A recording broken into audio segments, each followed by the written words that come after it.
A dneska to bude už vlastne tretí hotelík z ostrova Sal, ktorý som navštívila na Katerských ostrovoch. Dneska to bude tento hotelík, kam vás pozvem. Poďme sa spolu prejsť po ešte novoto voňajúcom hoteli, ktorý už teraz sa môže píšiť krásnou flórou.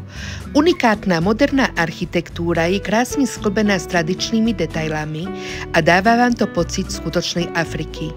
Izby sú prístranné, luxusné a po vizuálnej stránke majú fakt krásne zladené detaily.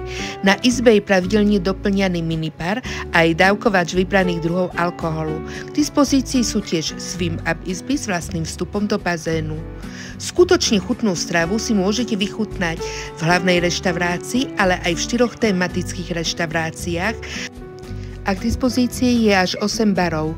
Samozrejmosťou je amfiteáter na večerné programy. Tradičný Riu bazénový bar je jeden z 5 bazénov, ktoré sa nachádzajú v hoteli v čítaní tohto akvaparku. V bazénoch máte takéto veľmi pohodlné ležadlá, no a samozrejmosťou sú zábavy. A to sú aj pri bazéne, aj na pláži, aj večerné zábavy. A propos večerné zábavy, či diskotéka, alebo Riu Party vo vedľajších susedných hotelov Riu Capo Verde a Riu Funana, ktoré sme si už predstavili. Tuto sa nachádzame v plážovom bare a hneď vlastne za jeho bránou začína pláž. No a pozrite sa na ten jemnulinký piesok a širočísny oceán, ktorý je pred vami a hrá rôznymi farbami. Samozrejme, oceán niekedy je treba počítať aj s tými väčšími vlnami.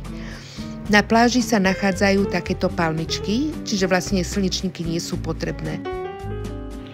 Ponuku hľadajte na www.topas.sk.